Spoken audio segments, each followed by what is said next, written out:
기도합니다. 오늘 시편 23편의 말씀인데요. 주님께서 우리의 목자 되시는 줄로 믿습니다. 주님께서 지켜주시고 인도하시고 양된 성도의 사명은 목자를 신뢰하고 잘 의지하고 잘 따라가는 게 우리의 사명입니다. 오늘도 성령님께서 도우셔서 우리 바쁜 일상 가운데 우리의 목자 되신 주님을 또 바라보고 의지하고 이렇게 따르는 그런 은혜가 있길 바랍니다. 기도하겠습니다. 하나님 감사합니다. 주님께서 다윗의 목자 되셨듯이 또 이스라엘의 목자가 되시고 믿음의 모든 선조들의 목자가 되신 것처럼 오늘 우리에게도 귀한 목자 되심을 믿습니다. 특별히 좋은 목자 되셔서 양떼를 보호하시고 지키시고 사랑하시는 그 은혜를 다시 한번 경험하기를 원합니다. 우리가 목자 되신 주님을 또한 바라보고 의지하고 잘 따를 수 있도록 성령께서 이 시간 말씀하여 주시고 그 말씀으로 영혼을 깨우고 살리는 귀한 생명의 말씀 되도록 주님께서 도와주시옵소서. 특별히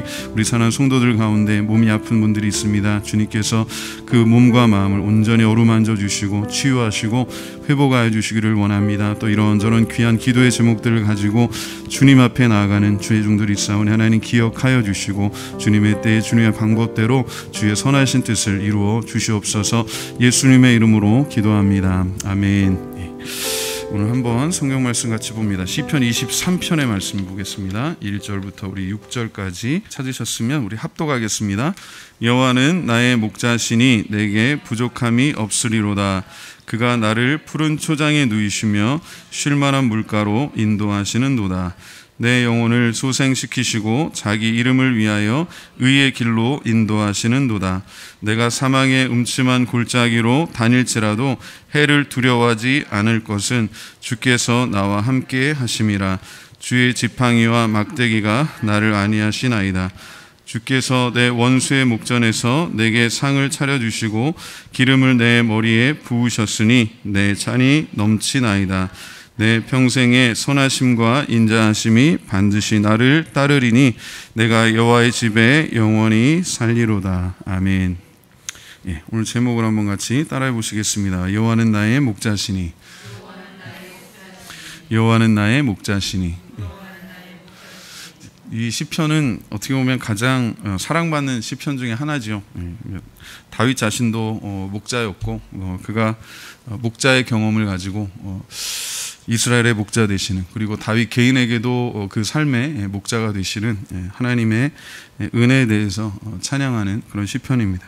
굉장히 목가적인 그런 시편인데 시편 22편과 더불어서 23편을 같이 읽으시면 특별히 은혜가 더한다고 저는 생각하는데 시편 22편 1절에 보면 내 하나님 어째 나를 버리셨나이까 라고 이렇게 시작되죠.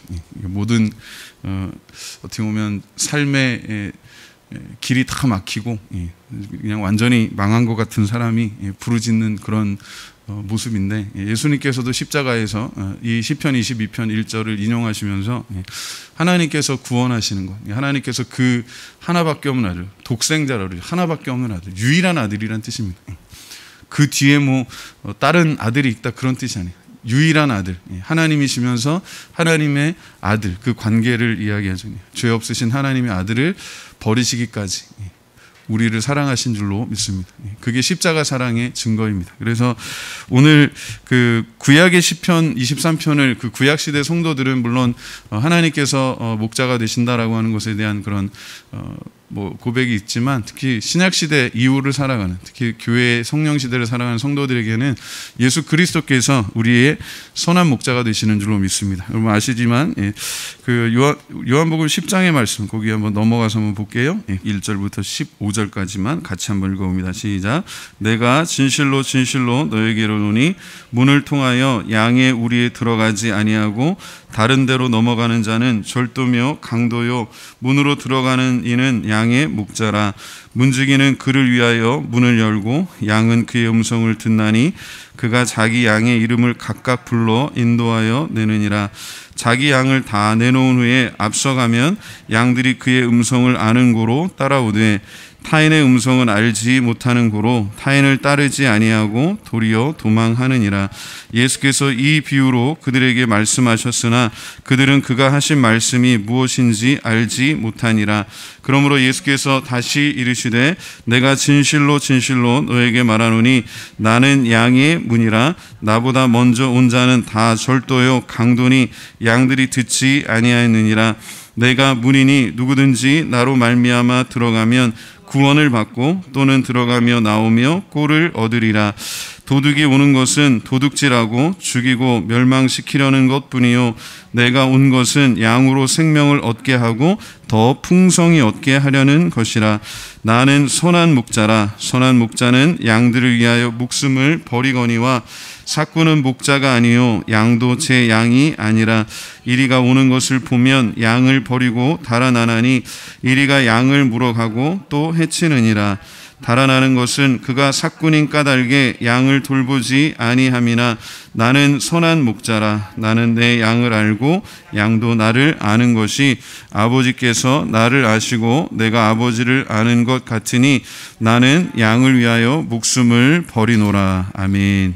자, 시편 23편과 더불어서 지금 요한복음 10편에 나오는 말씀을 여러분 같이 10장에 나오는 말씀을 읽으셨는데 예수님께서 직접 두 가지를 비유로 말씀하시죠. 본인을 지칭해서 첫 번째는 문이라고 말씀하셨고 두 번째는 목자라고 말씀하셨어요. 그리고 앞에 목자에 대해서 수식할 때 선한 목자, 좋은 목자라고 이야기했습니다. 그리고 그 좋은 목자와 반대되는 게 삭군이죠.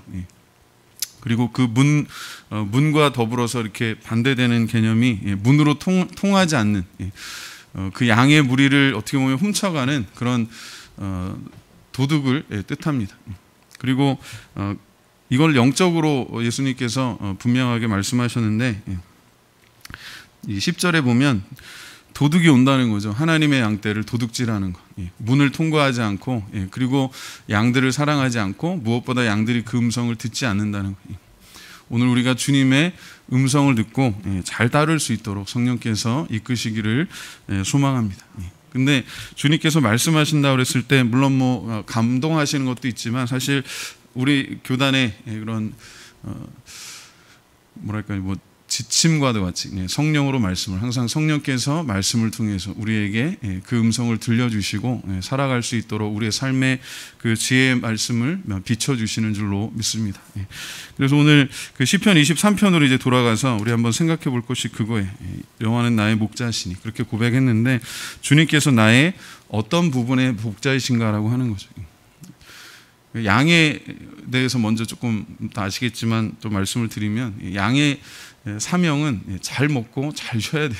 그냥 잘 놀고 잘 먹는 게 양이 해야 될 일입니다. 근데 문제는 양 스스로가 저희 나라처럼 이렇게 막 사시사철 물이 있고 뭐 풀이 있고 그런 것을 생각하시면 안 되고 이스라엘의 상당히 많은 지역에 거의 사막화되어 있는 거의 뭐 풀이나 이렇게 나무 같은 게 자라기가 어려운 그런 환경이 많고 그렇습니다. 그러다 보니까 목자가 때를 따라서 그리고 그 비가 오는 때가 또 다르기 때문에 물이 항상 있는 것도 아니에요. 물론 이제 우물 같은데 샘 솟는 그런 곳이 있긴 하지만은 많은 양들을 먹이려면 부지런히 이제 목자가 잘 알아야 돼요. 그죠?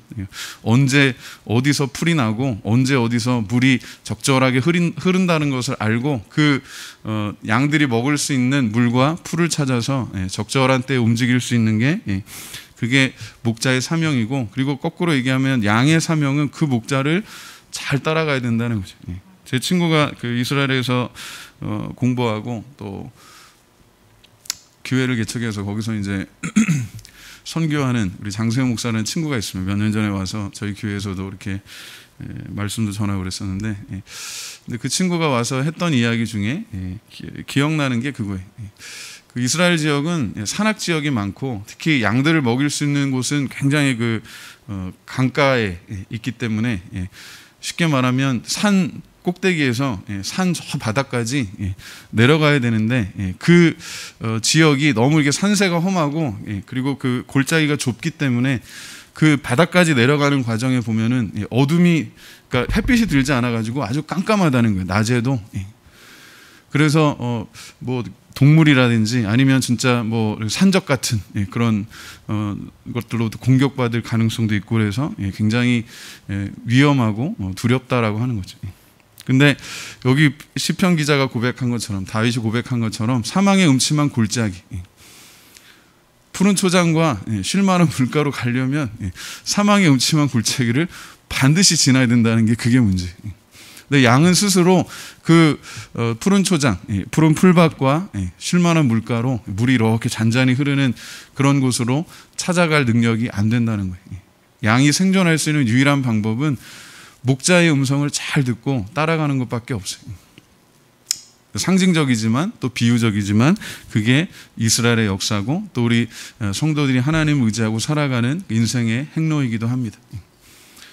불과 1년 전만 해도 그죠? 저희가 이런 코로나라고 하는 거 뭐 그 전에 여러 그 질병들이 있었습니다만은 뭐 메르스라든지 사스라든지 이런 것들 다 비슷한 종류의 바이러스인데 이렇게 전 세계적으로 한 종류의 그런 바이러스가 창궐해가지고 그게 또 변종이 많이 일어났다 그러죠. 지금 우리나라에도 굉장히 전염성이 강하고 어떻게 보면 지금까지 이렇게 발견되지 않았던 그런 변이종들이 들어와가지고 감염이 되고 있다는 그런 소식을 들어요.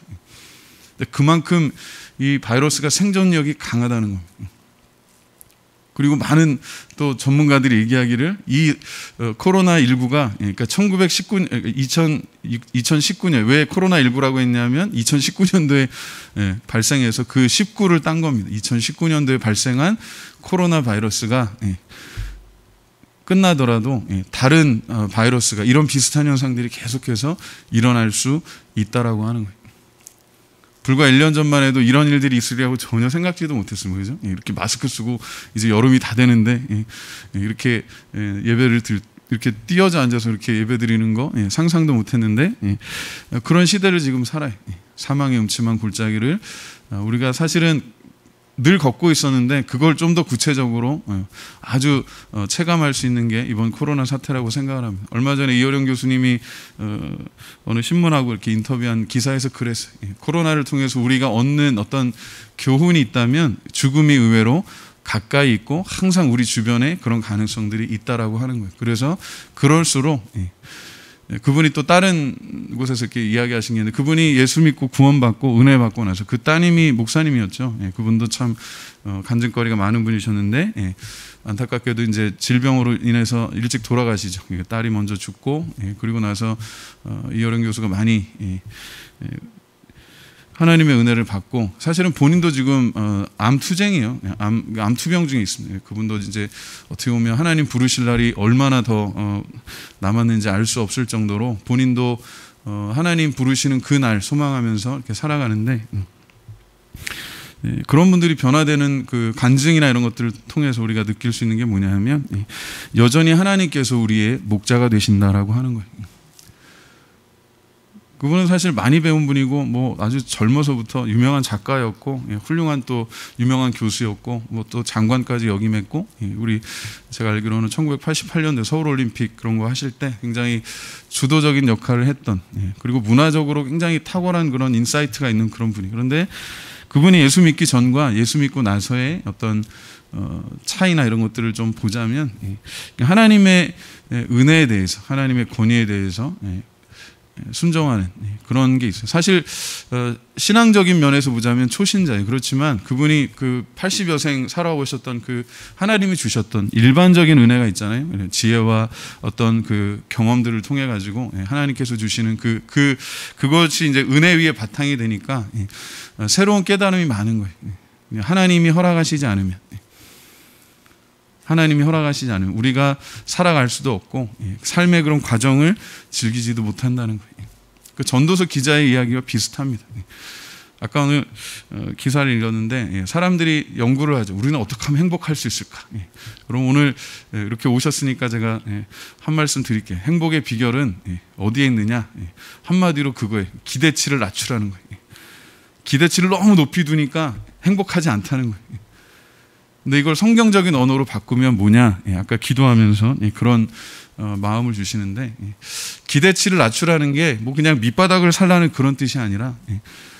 사도 바울이 고백한 거예요. 항상 기뻐하라, 쉬지 말고 기도하라, 맨 마지막에 뭐예요? 범사에 감사하라. 그게 참 중요합니다. 범사에.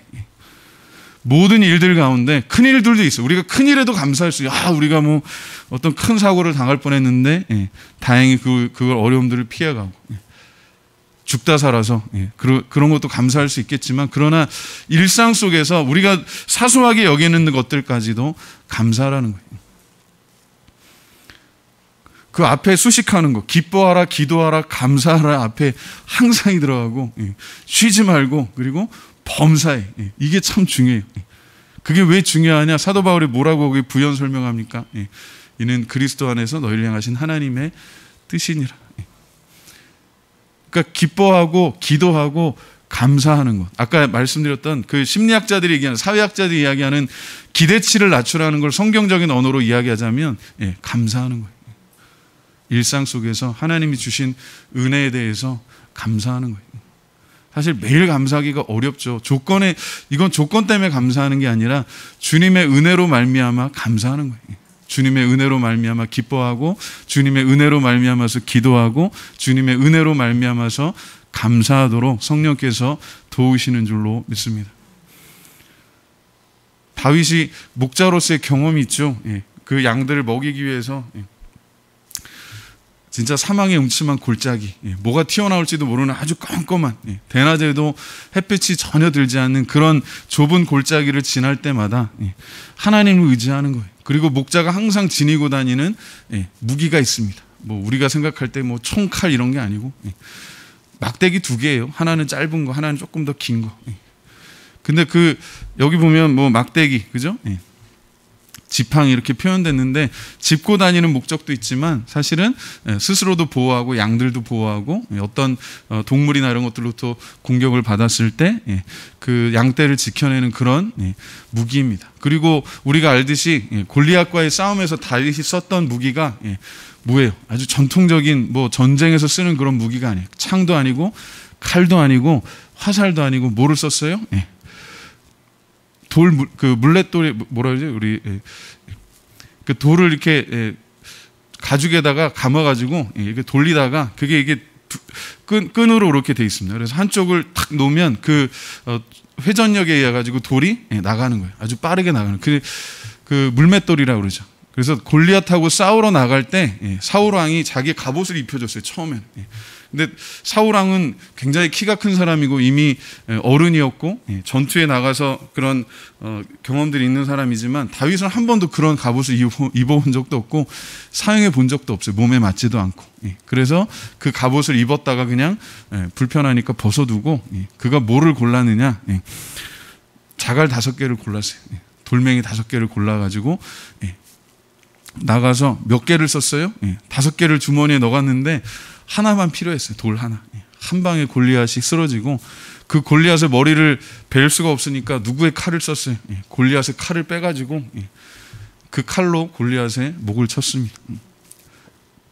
제가 그 본문을 볼 때마다 많은 생각을 하는데, 우리가 자랑하는 것, 우리가 스스로 이렇게 자랑하고, 그리고 어떤 성경학자들은 그런 이야기도 해요. 골리앗이 어려서부터 워낙에 이제 탁월한 그런 뭐 키도 크고 힘도 세고 용맹하고, 그래서 어려서부터 전투에 능했던 사람이기 때문에 그가 싸우면서 많은 적들을 상대했을 거 아니에요.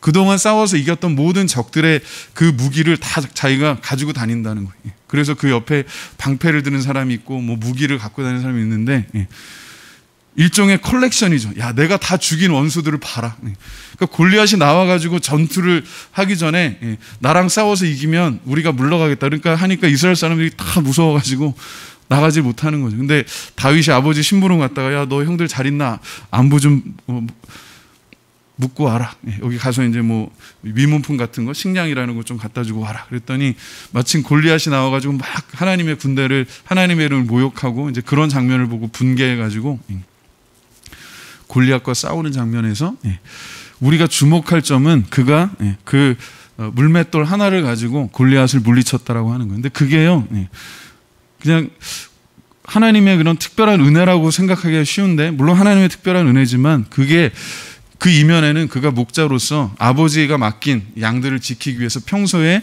곰이라든지 뭐 사자라든지 뭐가 됐든 그 들에서 만날 수 있는 여러 가지 야생동물들이 있잖아요. 그런 것들로부터 지켜내기 위해서 물맷돌을 사용했던 거예요. 생각해보세요. 꼬맹이가 지금 막대기 하나 가지고 뭐 어떻게 야생동물을 물리칠 수 있겠어요, 그죠? 그러니까는 물맷돌을 가지고 뭐 부지런히 연습했겠죠. 그가 사막에서 그렇게 광야에서 양들을 치면서 그 들짐승들로부터 보호했던 그 훈련이 그가 왕이 되는데 아주 중요한 역할을 했어요. 그러니까 하나님께서 우리를 인도하실 때, 우리에게 은혜와 복을 주실 때 그냥 뭐 하늘에서 쏟아지는 게 아니라, 제가 보니까 그래요.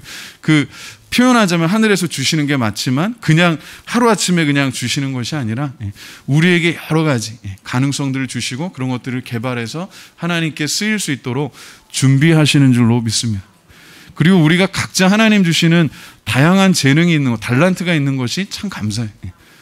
교회의 장점은 그리스도의 진리 안에서, 성령 안에서 다양한 은혜를 누리는 성도들이 그 모든 것을 하나님의 영광을 위해서 같은 목적을 향해서 사용한다라고 하는 거예요. 교회는 그래서 하나님의 은혜를 표현하는 아주 가장 이상적이고 아름다운 모자이크와 같아요. 교회는 그래서 다른 표현을 하자면 은혜의 모자이크다라고도 이렇게 표현할 수 있어요.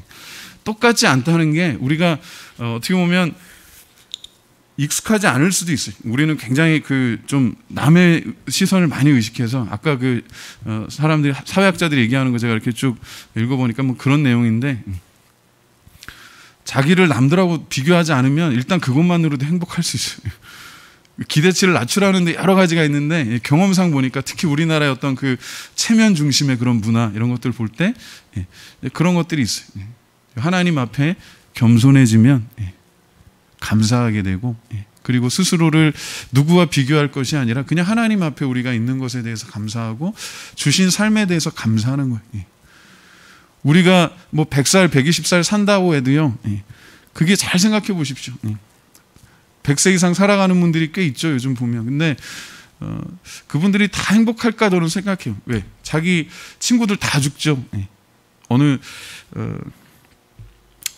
교회에서, 이건 예화입니다. 교회에서 목사님이 설교하시는데, 우리가 다 행복할 수 없다. 이제 우리는 다 죄인이고 우리는 부족하고 그거 이제 강조하기 위해서 이제 그런 설교를 하시는데, 그 질문하시는 거예요. 우리는 다 이렇게 부족하고 그래서 뭔가 이렇게 상처받고 그리고 굉장히 불행하게 사는데 여러분 중에 그렇지 않은 분은 없을 줄로 믿습니다. 그러면서 그런 분 계세요? 그랬더니 한 분이 딱 드시는 거예요. 할아버지인데 거의 90세, 뭐 100세 되신 분이에요. 그 목사님 당황했을 거 아니에요. 아니, 다들 막 우리 하나님 앞에 죄인이고 뭔가 이렇게 부족하고 막 그런 거 얘기하는데, 지금 그분이 난감없이 손을, 자기는 행복하다는 거예요. 만족하다는 거예요. 그러니까 그 설교의 내용이 아마 그런 것 같은 거예요. 우리는 누군가를 이렇게 원망하고 불평하고 뭐 미워하게 된다, 그런 거예요. 미워하지 않는 그런 마음이 가지신 분이 있으면 한번 손 들어보세요. 아무도 없다는 그런 전제로 이렇게 질문을 던졌는데 그분이 딱 손 드는 거예요. 왜? 자기 미워하던 사람 다 죽었대요. 자기 미워하던 사람이 다 죽고 자기가 미워하던 사람도 다 죽었다는 거예요. 물론 이제 다른 맥락입니다만은 그분이 그냥 화내고 막 미워하고 원망하고 그럴 것도 없다는 거예요. 그건 이제 하나의 어떤 설교 예화를 위해서 말씀을 드리는 거지만, 제가 많이 생각하게 됐어요.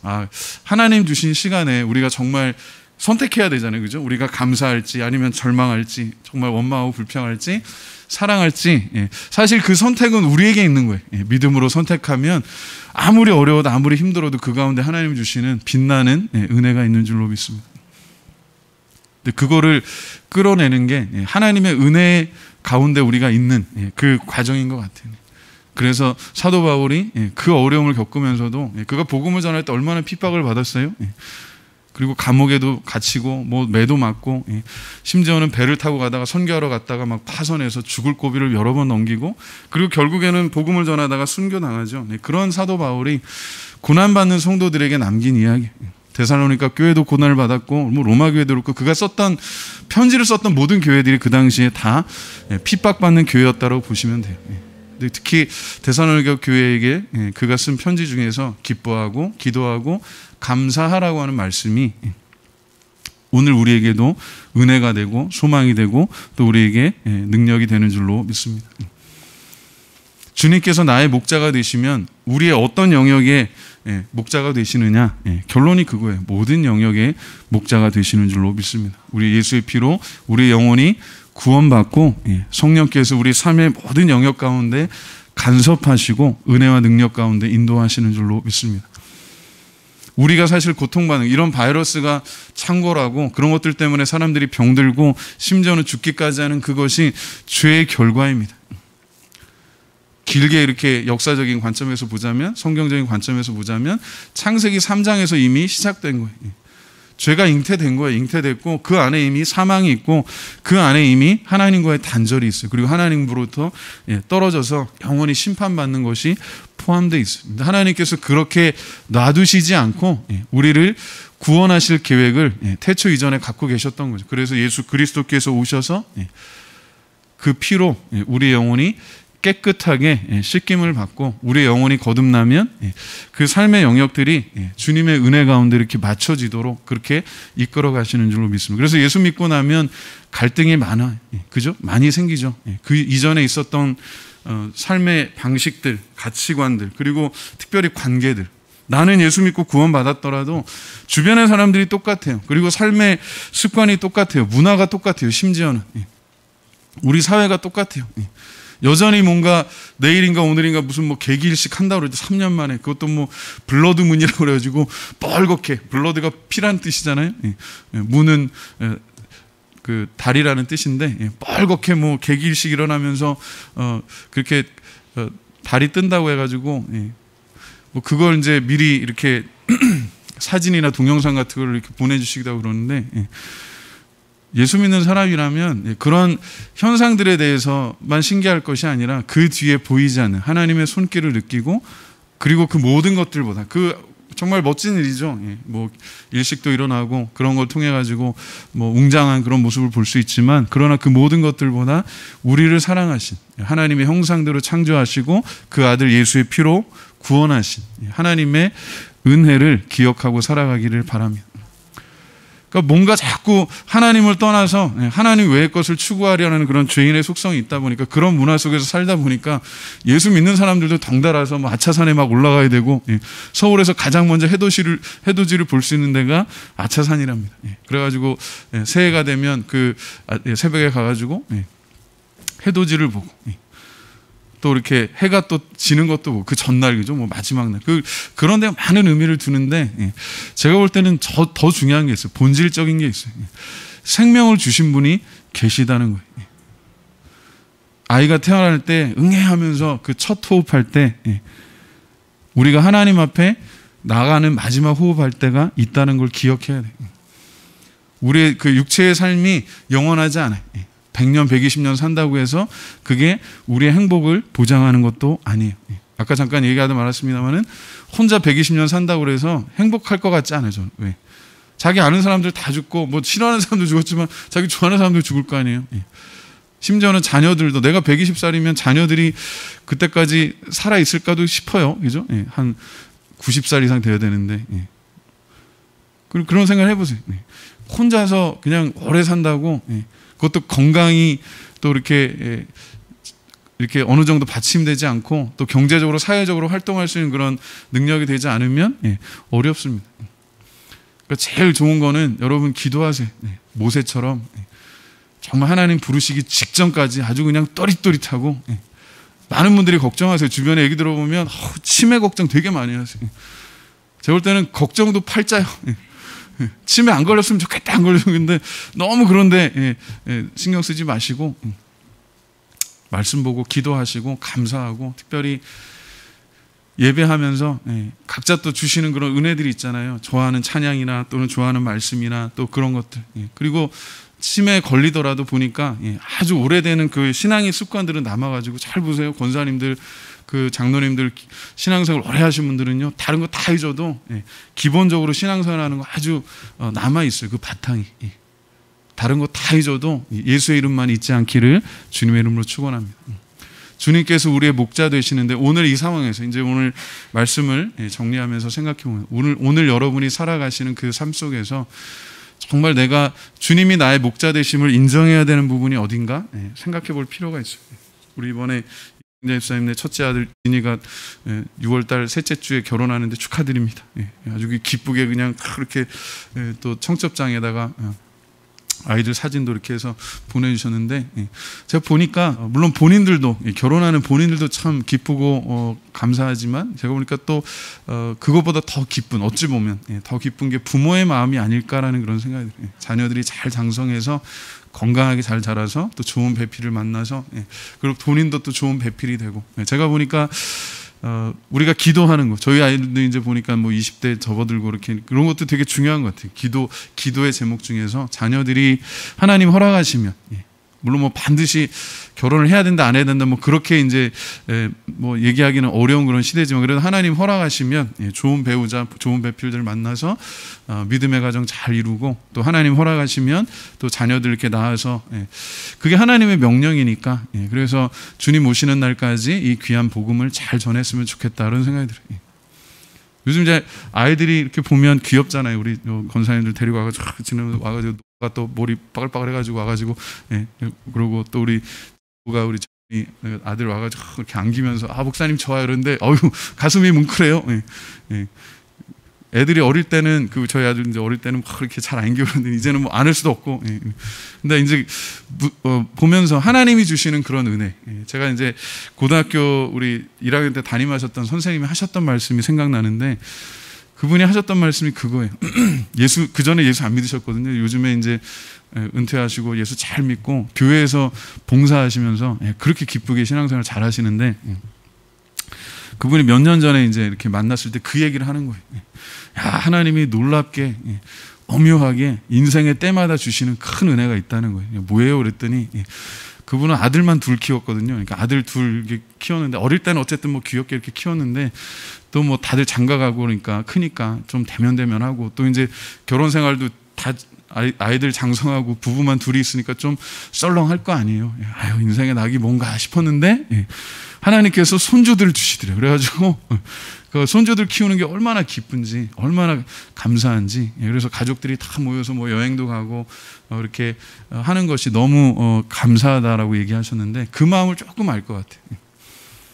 남의 아이들도 저렇게 예쁜데 사랑스럽고 그런데 본인의 자녀들 얼마나 예쁘겠어요. 진짜 눈에 넣어도 안 아프다는 그 표현이 물론 비유적인 거지만, 그런 것 같아요. 정말 엄마 아빠 또 할아버지 할머니 눈에서 막 이렇게 꿀이 뚝뚝뚝 떨어지는 것 같은, 그 마음이 이해가 돼요. 누가 뭐 얘기하지 않아도 막 사진들 막 이렇게 보여주시고, 그 마음을 알 것 같아요. 그게 왜 그래요? 사랑하기 때문에 그래요. 하나님의 사랑은 그 모든 것들을 뛰어넘는 가장 큰 사랑이고, 변함없는 사랑이고, 끝이 없는 사랑이고, 그리고 우리를 끝까지 책임지시는 사랑인 줄로 믿습니다. 다윗이 고백하기를 주님이 나의 목자 되셔서 부족함이 없다 그랬어요. 1절에 보면. 그게 참 중요한 것 같아요. 하나님이 목자 되시기 때문에 부족함이 없다는 거예요. 하나님이 여러분의 목자 되셔서 지금 부족하다고 느끼는 부분이 뭐예요?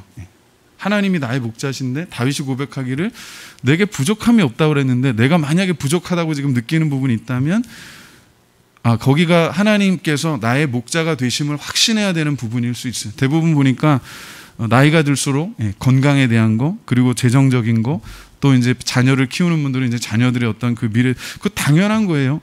자녀들에 대해서 여러분들이 평생을 진짜 책임지고, 지금 하나님 주신 귀한 선물이니까 기도하는 거죠.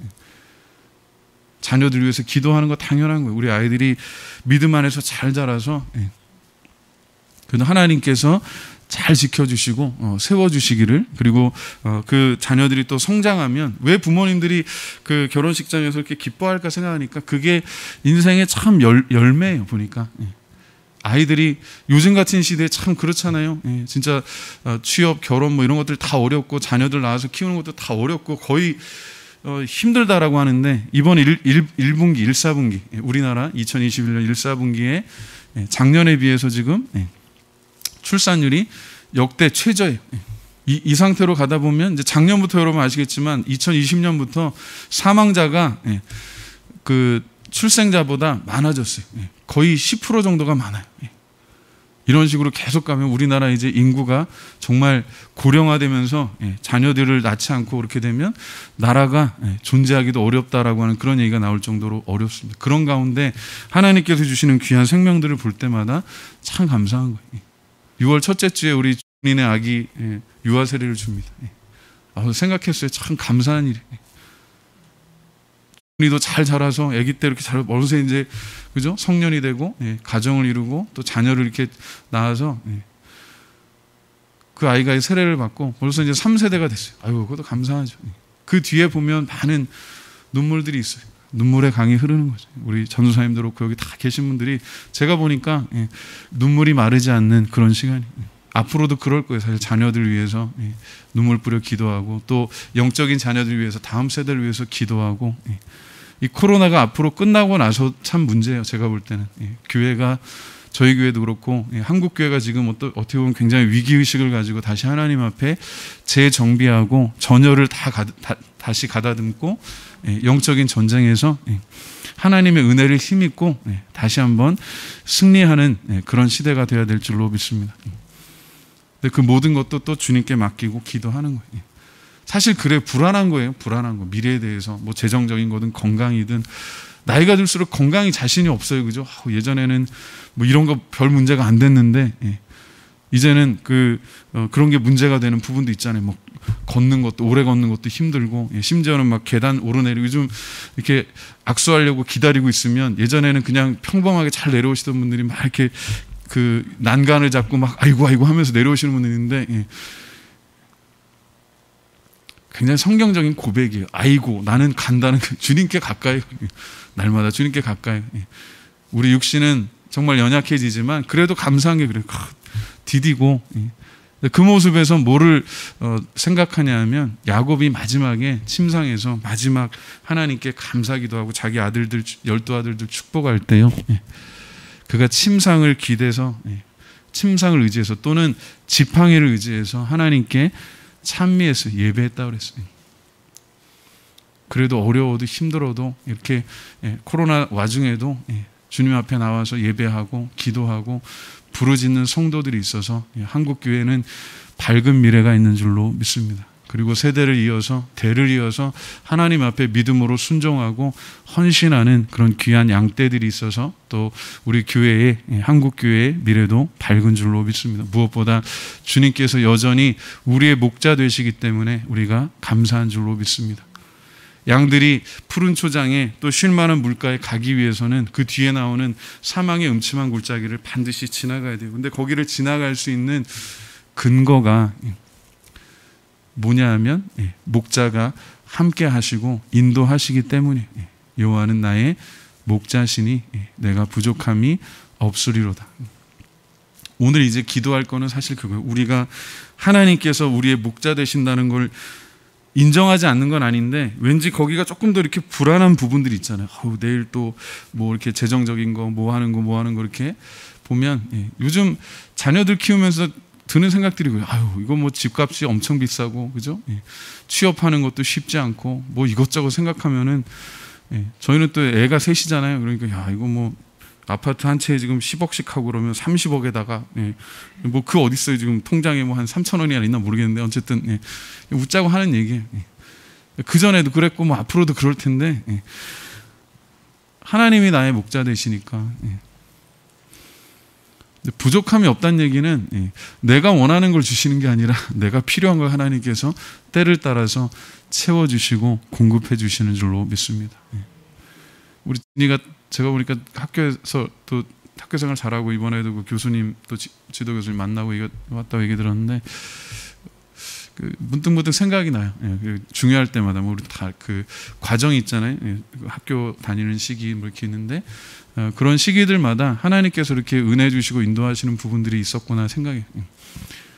그 학생회장도 하고 막 그렇게 또 아주 또 성격도 좋고 그래서 잘했는데 그래서 이제 또 사회복지 이제 대학원도 다니고 이제 공부하고 참 사회에 필요한 정말 세상의 빛과 소금의 그런 사명을 감당하는데 아주 유익한 그런 일들을 할 수 있도록 우리 교회를 통해서 우리 사랑하는 성도들의 그 기도와 또 그런 사랑을 통해 가지고 하나님께서 그렇게 우리 자녀들을 키워가시고 인도하시는구나 하는 걸 생각하고 어떻게 보면 전 부모님들의 희생과 헌신도 크죠. 예.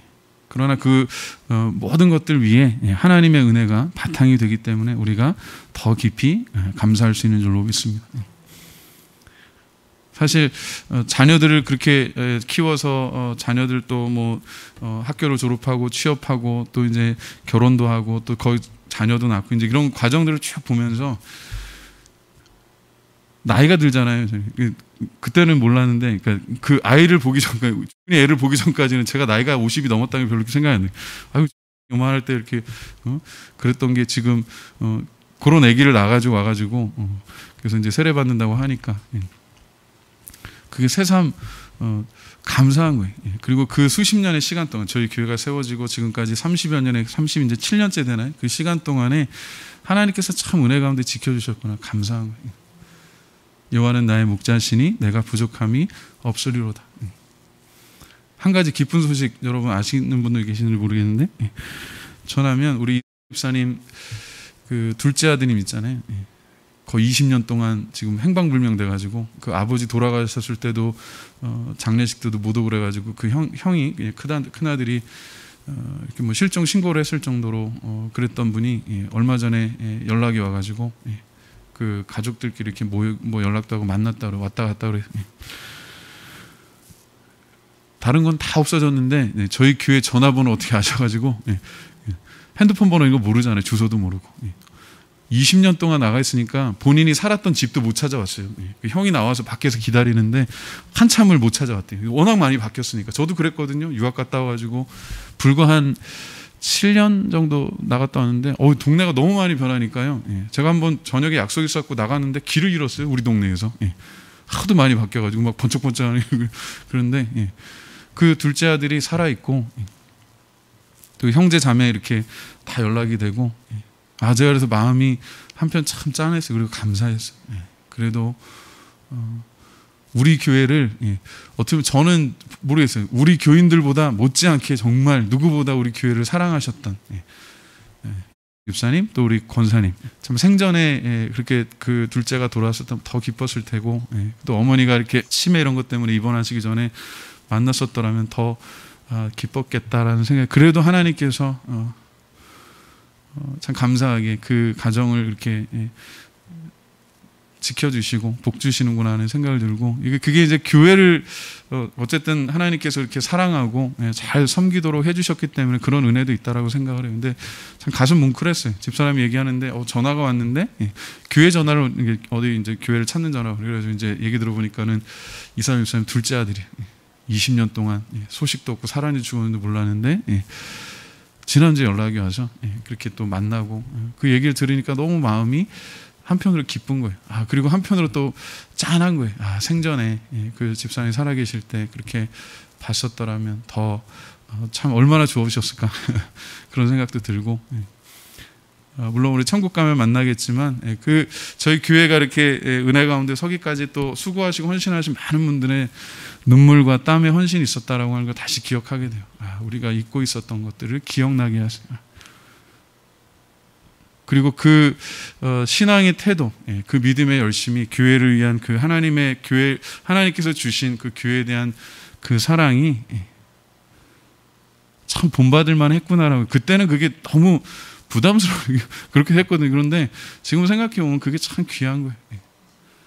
그 우리 집사님 가면 그 지하 기도실에 가지고 이렇게 항상 엎드려 계세요. 그러면 이렇게 신발 딱 신고도 무릎 그때는 이제 이렇게 무릎 꿇고 기도할 때니까 무릎 꿇고 하면 아버지 하고 이렇게 있고 그리고 기억하시는 분들은 아마 거기 집사님이 삐뚤빼뚤 이렇게 글씨로 손글씨로 해가지고 여기는 뭐 하나님의 거룩한 교회입니다 이런 식으로 해가지고 굉장히 교회를 사랑하고 그리고 평생에 이 나무가 말라 죽기를 기도하셨는데 하도 낙엽이 떨어지니까 이거 말라 죽기를 그렇게 기도하셨는데 그게 교회를 사랑해서 그랬던 거예요.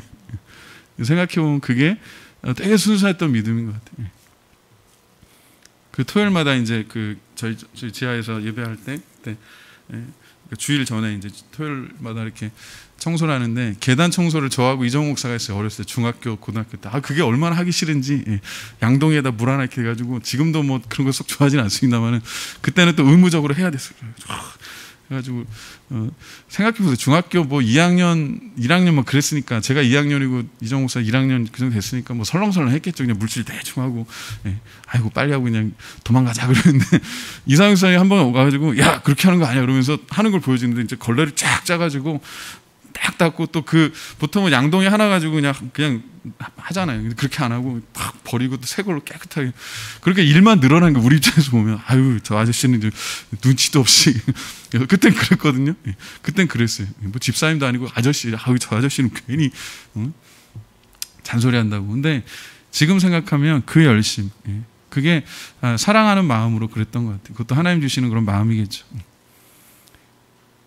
주님께서 우리의 목자 되셔서 생각해보면 많은 기회들이 있었을 겁니다. 화양동이 그 당시에 다른 건물들도 살 수 있었고 기회들이 많았겠지만 그래도 교회를 사랑하셔서 이렇게 참 귀하게 섬기시다가 그 자녀들도 그래도 잘 됐죠. 제가 알기로 그 따님이 사모님이 되셨고 그리고 이 첫째 아드님의 아들인가요? 그분도 이제 뭐 목회하시는 걸 알고 있는데 아무튼 하나님이 주시는 그런 은혜와 복이 있는데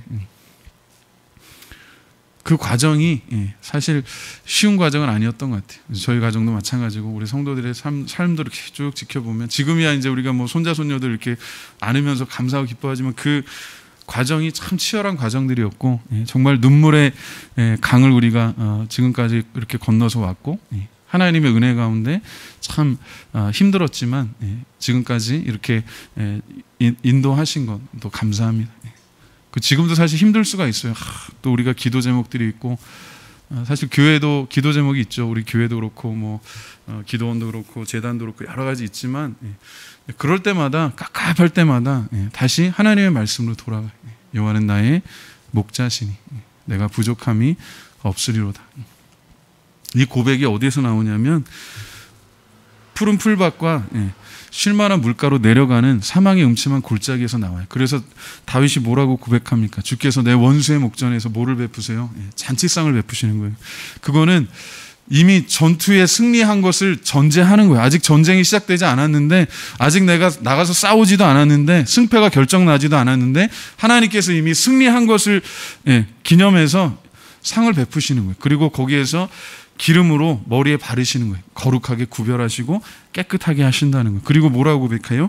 내 잔이 넘치나이다. 하나님의 은혜가 그냥 이렇게 흘러가는 게 아니라 그게 채워지고 충만하게 되는 줄로 믿습니다.